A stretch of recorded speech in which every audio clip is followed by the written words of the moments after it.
दोस्तों, आप लोगों का स्वागत है हमारे आज के नए एपिसोड में।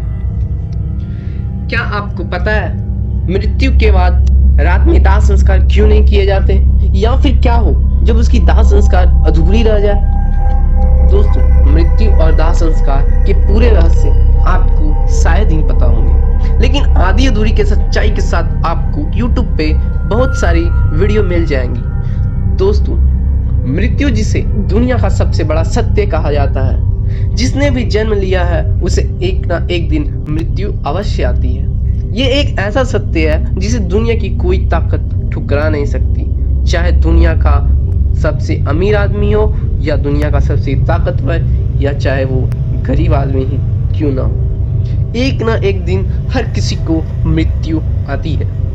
लेकिन आपने कभी सोचा है कि जब किसी इंसान को मृत्यु आ जाती है तब रात में उसके शरीर का दाह संस्कार क्यों नहीं की जाती? जब इंसान की मृत्यु हो जाती तो उसके शरीर को अकेला क्यों नहीं छोड़ा जाता? क्यों सबके चारों तरफ अगरबत्ती या धूप जलाया जाता है? तो चलिए हम लोग जानते हैं। हिंदू धर्म में जन्म से मृत्यु तक 16 संस्कार बताए गए। इनमें आखिरी यानी 16वां संस्कार है मृत्यु के बाद होने वाले संस्कार, जिनमें व्यक्ति की अंतिम विदाई दाह संस्कार के रीति रिवाज शामिल है। दाह संस्कार से जुड़ा एक और बड़ा नियम है कि व्यक्ति की मृत्यु अगर रात में या शाम ढलने के बाद होती है तो उनका अंतिम संस्कार सुबह सूर्योदय से लेकर शाम सूर्यास्त होने से पहले करना चाहिए। सूर्यास्त होने के बाद सबका दाह संस्कार करना शास्त्र विरुद्ध माना गया है। इसके पीछे कई कारण हैं। शास्त्रों का एक मत यह भी है कि शुरुआत के बाद दाह संस्कार करने से मृतक व्यक्ति की आत्मा को परलोक में कष्ट भोगना पड़ता है और अगले जन्म में उनके किसी अंग में दोष हो सकता है। एक मान्यता यह भी है कि सूर्यास्त के बाद स्वर्ग का द्वार बंद हो जाता है और नरक का द्वार खुल जाता है। और शायद ही आपको पता होंगे कि परिक्रमा के बाद मटकी क्यों फोड़ दी जाती है। अंतिम संस्कार के समय एक छेद वाले घड़े में जल लेकर चिता पर रखे शव की परिक्रमा की जाती है और इसे पीछे की ओर पटक कर फोड़ दिया जाता है। इस नियम के पीछे एक दार्शनिक संदेश छुपा है। कहते हैं कि जीवन एक छेद वाले घड़े की तरह है, जिसमें आयु रूपी पानी हर पल टपकता रहता है और अंत में सब कुछ छोड़कर जीवात्मा चली जाती है और घड़ा रूपी जीवन समाप्त हो जाता है।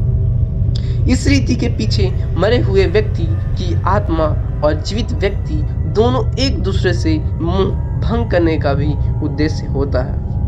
और दोस्तों, एक बात और, आगे बढ़ने से पहले वीडियो बनाने में थोड़ी मेहनत लगते हैं, तो आप लोगों से अनुरोध है मेरे चैनल को सब्सक्राइब करते जाएं और अच्छा लगे तो लाइक भी करें। तो हम लोग चलते हैं अपने आगे।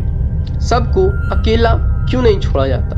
सबको अकेला छोड़ दिया जाए तो उसके आसपास लाल चींटियां या अन्य कोई नरभक्षी रेंगने वाली प्राणी या पशु आकर सबको खा सकते हैं। इसलिए वहां कोई ना कोई व्यक्ति बैठकर सबकी रखवाली करता है। रात में मृत शरीर को अकेला छोड़ दिया जाए तो आसपास भटक रही बुरी आत्माएं भी उसके शरीर में प्रवेश कर सकती हैं। इससे मृतक की साथ साथ परिवार को भी संकट का सामना करना पड़ सकता है। सबको इसलिए भी अकेला नहीं छोड़ा जाता क्योंकि मृतक की आत्मा वहीं पर रहती है। जब तक उसका शरीर जल नहीं जाता तब तक उसका उस शरीर से किसी न किसी रूप में जुड़ाव रहता है। साथ ही वह अपने परिजनों को भी देखता है। अकेला छोड़ दिया जाने से उसका मन और भी ज्यादा दुखी हो जाता है। हालांकि अधिकतर लोग गहरी नींद में चले जाते हैं। बहुत ज्यादा स्मृतिवान या चेतावनावान ही जान पाते हैं कि उनकी मृत्यु हो चुकी है। यह भी माना जाता है कि यदि ज्यादा समय हो जाए तो सबसे निकलने वाली गंध के चलते कई तरह के बैक्टीरिया भी पनपने लगते हैं और मक्खियां भी भिनभिनाने लगते हैं। इसलिए वहां इस दौरान अगरबत्ती की सुगंध और दीपक भी जलाया जाता है। यह भी कहा जाता है कि सबको अकेला छोड़ने से कई लोग जो तांत्रिक कर्म करते हैं उनके कारण भी मृत आत्मा संकट में पड़ सकती है।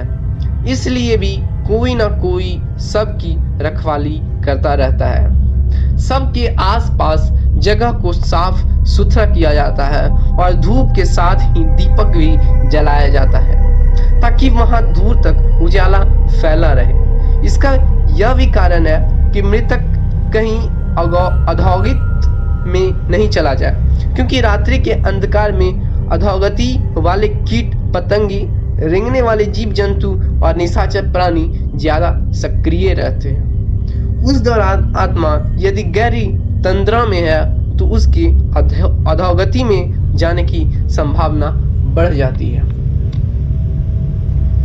तो गाइस, आज के एपिसोड में बस इतना ही।